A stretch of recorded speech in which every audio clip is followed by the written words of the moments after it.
Salut à tous, on se retrouve aujourd'hui pour parler du FC Barcelone en ce vendredi 28 juin et on commence tout d'abord avec les joueurs du Barça en sélection parce qu'il y en a un qui jouait la nuit dernière, c'est Araujo avec l'Uruguay contre la Bolivie. Bon, ça a été un carton, 5-0 bien sûr pour l'Uruguay. A noter qu'Araujo a été buteur, mais c'est pas le bon Araujo. C'est pas notre Araujo du Barça, c'est l'Araujo qui a joué ailier gauche. Donc Araujo, personnellement le défenseur du Barça, donc il a joué tout le match, n'oubliez pas que lors du premier match il était sorti à la mi-temps, il a eu un coup de chaud tout simplement, donc là il a pu jouer tout le match, gros match de sa part, clean sheet 5-0 et l'Uruguay est déjà officiellement qualifié pour les quarts de finale de cette Copa América. Félicitations tout simplement à lui et à sa sélection. On continue maintenant avec les unes aujourd'hui, Sport et Mundo Deportivo. Tout d'abord Sport renouvelé, ça parle d'Alexia Putellas qui renouvelle jusqu'en 2026 du côté du Barça, c'est plutôt une bonne nouvelle bien sûr pour l'équipe féminine.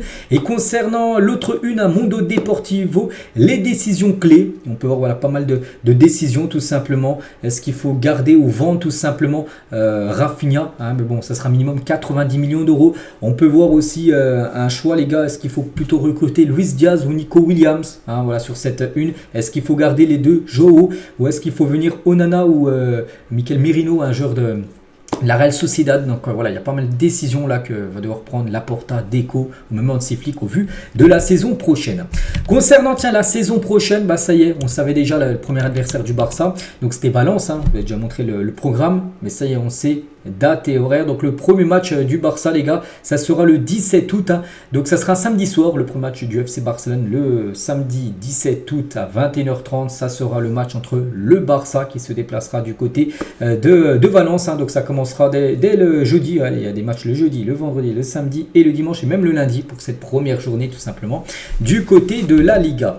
Et concernant, donc là ce sera le premier match officiel, mais n'oubliez pas qu'il y aura des matchs de pré-saison, Et voici les horaires aussi par rapport au premier match du Barça. Ça sera bien sûr contre Manchester City, ça sera Orlando, ça sera bien sûr un match aux États-Unis. Donc ça sera le 30 juillet, donc voilà, ça sera dans la nuit. Donc ensuite le deuxième match, le Classico, ça sera le 3 août, et ensuite le 6 août le Barça contre l'AC Milan à Baltimore, donc contre le Real Madrid, ça sera dans le stade de New York, cette rencontre où se déroulera par exemple la finale de la Coupe du Monde 2026, voilà, ça sera dans ce stade là que se disputera le premier Classico. Bon, ce sera un match amical mais de la saison prochaine, donc voilà. Et vous avez les horaires aussi, donc par rapport à ces trois rencontres qu'on attend de reparler, bien sûr ce sera 3 matchs déjà pour se tester au vu de la saison prochaine. En parlant de la saison prochaine, donc il y a pas mal de joueurs en compétition encore, en Copa América ou à l'Euro. Il y en a qui sont déjà en vacances, depuis quelques temps. Et Frankie de Jong, bien sûr, en vacances, petite photo, bien sûr, du Néerlandais. On ne sait pas ce qu'il va faire. Est-ce qu'il sera conservé, vendu? On ne sait pas. Vraiment, tout peut arriver, les gars, avec de Jong, parce que de toute façon, il y aura des ventes. Tu es obligé de vendre quand même certains joueurs. C'est pour ça que, pour l'instant, c'est du 50-50 par rapport à s'il continue ou non. Concernant ce joueur, donc lui devrait bien rester. Bien sûr, il s'agit de Lamine Yamal. Et bonne nouvelle pour lui, parce qu'il a réussi ses examens scolaires, parce que bon, il faisait ça en alternance, parce que le problème c'est qu'il joue l'Euro, c'est pas un élève, voilà, c'est un peu un élève spécial, vu que lui il est footballeur professionnel, donc voilà, il faut qu'il bien sûr il jongle entre le football et ses études, et il a envoyé ses devoirs à ses profs et il a réussi ses examens scolaires tout simplement. Donc félicitations bien sûr à Lamine Yamal. Et quelques autres déclarations. Tiens, tout d'abord, aujourd'hui quand j'ai quitté l'entraînement, j'ai appris que j'avais réussi mon examen. La pression s'est bien passée, donc voilà, content pour lui.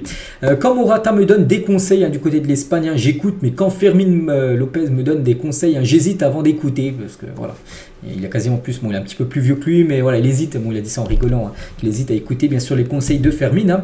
Que pensez-vous du départ de Marc Guéhi? Donc tout d'abord, Marc Guéhi, on sait que, on en parle depuis 4-5 jours que c'est fait. Regardez, Marc Guéhi a passé sa visite médicale et maintenant officiellement un joueur de Chelsea. Bon, j'ai pas vu encore l'annonce officielle de Chelsea, mais il a passé sa visite médicale, tout est ok, voilà, il va bien rejoindre Chelsea. Le Barça va récupérer 6 millions d'euros, donc non, la somme est très basse, c'est un joueur qui a pu être vendu, les gars, bien plus cher s'il serait resté plus longtemps au Barça. Donc voilà, c'est le choix du joueur.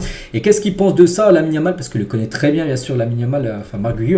Chacun prend ses propres décisions. Je lui ai parlé et il m'a dit qu'il allait bien et qu'il pensait à ses vacances maintenant. En fin de compte, ce sont tous des choix personnels. Voilà, donc il n'a rien à lui à dire, voilà, il comprend tout simplement sa décision de partir, c'est son choix. Quelle équipe du Barça suiviez-vous quand vous étiez enfant? Donc il a dit le Barça de Messi, Dani Alves, Xavi, Iniesta, Neymar, Suarez, voilà. ce Barça, les gars, qui faisait beaucoup plus vibrer quand même que le Barça actuel. C'était peut-être la meilleure équipe de l'histoire du football en club. Toujours avec Lamine, donc nouvel entraîneur du Barça. Il a dit les changements nous apportent beaucoup d'enthousiasme. Nous sommes tous impatients de nous entraîner avec l'entraîneur. Donc Hansi Flick, de jouer et de commencer la saison prochaine. Le jour où Xavi est parti a été un jour très triste. C'est l'entraîneur qui m'a fait mes débuts en équipe première et qui m'a fait confiance, bien sûr, dans le groupe professionnel. Lamine Yamal, toujours un peu, personne ne sera Messi. Cette comparaison peut même nuire à ce joueur. C'est vrai. Voilà, donc il ne veut pas être comparé à Messi, c'est vrai, il a bien raison. Lui, il veut faire sa propre carrière et pas une carrière comparée, on peut dire, à Léo Messi, même si on pourrait la comparer à celle de Léo Messi à ses débuts. Le numéro 10 appartient à Ansu Fati. S'il n'était pas dans l'équipe et qu'il me l'offrait, bien sûr que je l'accepterais. C'est un rêve pour moi d'avoir le 10. Un 10, en plus, à l'époque, c'était bien sûr, on sait, Léo Messi, bon, maintenant, c'est Ansu Fati, mais Fati, bon, pas sûr qu'il reste. Mais c'est vrai que si Fati part et il y a des chances qu'il parte, c'est que le 10, les gars, pourrait revenir. Je sais plus c'est combien Lamine Yamal, je crois que c'est je sais plus, le 17, je crois qu'il a dans le dos. Donc il peut avoir le 10, c'est vraiment le 10, les gars, déjà c'est un numéro mythique. Et c'est que les ventes de maillots, les gars, avec un Lamine Yamal floqué numéro 10 au Barça, déjà que les ventes de maillots, ils vendent déjà énormément de maillots. Avec un 10 dans le dos, les gars, ça pourrait faire encore plus de ventes, je pense. Lamine Yamal. L'arrière latéral qui m'a le mieux défendu, désolé, c'est Mendy, Ferland Mendy. Oui, ça a été le plus coriace, on peut dire, pour lui à passer. Il revient sur Messi, le meilleur joueur de l'histoire. Être comparé à lui est incroyable, mais personne ne peut être comparé à lui. J'espère avoir la moitié de la carrière que Messi a eu. Pour moi, pas les Jeux Olympiques, pour moi les JO sont l'une des plus grandes compétitions auxquelles vous pouvez participer, car au final ce n'est pas la même chose que la Ligue des Champions, car vous jouez chaque année. C'est incroyable de pouvoir jouer avec votre équipe nationale, mais cela vous donne aussi une surcharge de minutes, plus de temps bien sûr, et du coup les blessures peuvent bien sûr plus arriver. Et voilà, quelques déclarations de Lamine Yamal, et les proches de Lamine Yamal disent qu'il est plus mature pour son âge avec la nouvelle que le Barça lui donnera, le numéro 10 peut-être, ce qu'on a parlé tout à l'heure, il y a des doutes en raison de ce que signifie le numéro 10 au club. Donc voilà, c'est vrai que c'est un joueur pour le présent, surtout pour le futur, Lamine Yamal. Quelques déclarations de Ferran Torres aussi. Je resterai au Barça la saison prochaine. Il ne souhaite pas partir, Ferran. Donc votre avenir au club vous inquiète-t-il? Il a dit je suis calme, je continuerai au Barça l'année prochaine. Vous pouvez maintenant économiser l'encre et changer mon nom pour celui de quelqu'un d'autre, parce que là il parlait aux journalistes. Les journalistes qui disent oui, vous êtes sous le départ, donc là il a dit maintenant ça n'a rien de dire que je vais partir, je vais rester. Voilà, il y a des clubs anglais comme West Ham qui sont intéressés. Bon, c'est ce qu'il dit. Après, le Barça aura aussi son mot à dire, même si le joueur lui veut vraiment rester au Barça.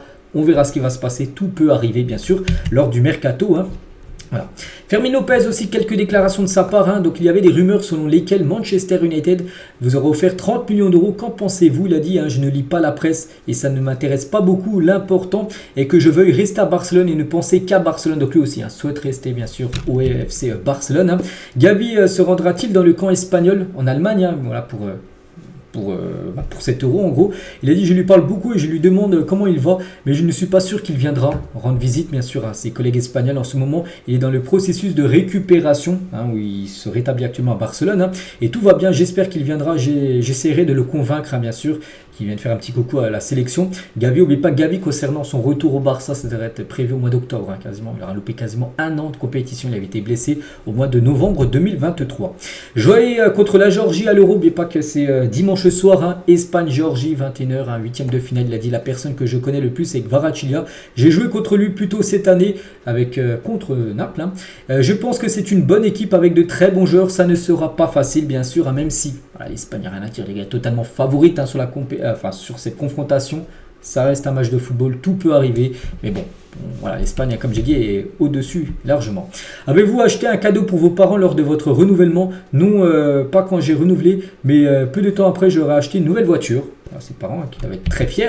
Étudiez-vous toujours? Est-ce qu'il est toujours à l'école? Est-ce qu'il fait des cours un peu comme Lamine Yamal? Cette saison, j'ai commencé avec un diplôme en activité physique et en sciences du sport, mais c'est impossible pour moi à cause des matchs de championnat de la Ligue des Champions, parce qu'il était rarement à l'école, parce que quand tu joues, t'es footballeur professionnel, tu es souvent en déplacement, on peut dire, puis des fois en Europe, quand tu joues à LDC, donc c'est compliqué bien sûr. Il a dit c'était très difficile pour moi de suivre les cours, je l'ai reporté, mais l'année prochaine je veux faire quelque chose, même si c'est en ligne. Il veut faire peut-être un peu comme Lamine Yamal, passer peut-être ses diplômes en ligne. en alternance, voilà. Un peu spécial, mais bon, il n'a pas le choix vu qu'il est footballeur professionnel. Avez-vous peur de jouer contre Mbappé au Vini, contre le Real la saison prochaine? Non, bien sûr. Pourquoi avez-vous célébré comme Bellingham lorsque vous avez marqué contre le Real Madrid lors du dernier Classico? Il a dit j'ai célébré à cause de Messi, pas à cause de Bellingham, parce que Messi avait déjà célébré comme ça contre le Real Madrid. Et vous avez déjà dit que vous aimeriez que vos parents arrêtent de travailler. Y êtes-vous parvenu? Oui, j'y suis parvenu à partir de cet été. Ils viendront avec moi à Barcelone. Je n'ai pas vécu avec eux depuis si longtemps, donc c'est un changement incroyable parce que maintenant il est riche. Voilà, quand tu es footballeur, les gars, c'est pas une surprise. Tu gagnes beaucoup d'argent, même s'il est en début de carrière, il gagne un beau salaire et voilà, ses parents ne sont plus obligés de travailler. Il les a mis à l'abri, on peut dire. Donc voilà, maintenant ses parents peuvent venir à Barcelone, habitent à Barcelone, être pas loin, on peut dire, de Fermín López. Et certaines personnes disent que votre modèle était Ronaldo. Est-ce vrai? Non, la vérité est que mon modèle, mon idole, a toujours été Léo Messi. Voilà, quelques déclarations encore. Tiens, la dernière, Fermín López. Et au Barça, nous n'avons aucune peur des footballeurs comme Mbappé ou Vini, pour revenir un peu sur la question de tout à l'heure. Évidemment, nous allons rivaliser avec le Real Madrid. Ils ont peut-être de grands joueurs, mais nous sommes le Barça et nous les avons aussi, ces grands joueurs. Donc voilà, ils lancent déjà le duel qui est à distance, qui aura la saison prochaine pour remporter la Liga entre le Barça et le Real Madrid, et peut-être l'Atlético qui rentrera peut-être dans la course, on verra. Peut-être Giron aussi qui peut être aussi une surprise. Deco, les gars, seront actuellement à Porto pour finaliser le transfert de Faye à Porto. On a beaucoup parlé, les gars, ces derniers jours, et voilà, peut-être l'impression que ça s'accélère, parce que Deco, directeur sportif du Barça, et voilà, à Porto pour finaliser tout ça. Et le Barça veut une clause de vente importante dans l'accord de Mika Faye à Porto. Les négociations sont en cours. Le joueur est ouvert au transfert à Porto. Les deux clubs étant toujours en contact mais sans accord pour le moment. Voilà, ça pourrait intervenir vu que Deco va à Porto pour parler de tout ça.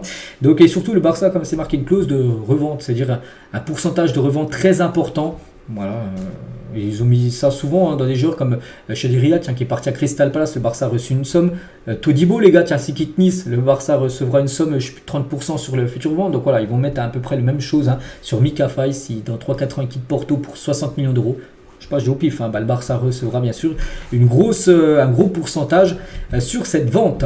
L'état du Spotify Camp Nou après le début des travaux et avant. Donc avant il était comme ça à droite. Et maintenant, il est comme ça. Mais bon, voilà, normal, il est en travaux. Donc, c'est pour ça qu'il n'y a plus de pelouse, il n'y a plus rien, il n'y a plus de siège.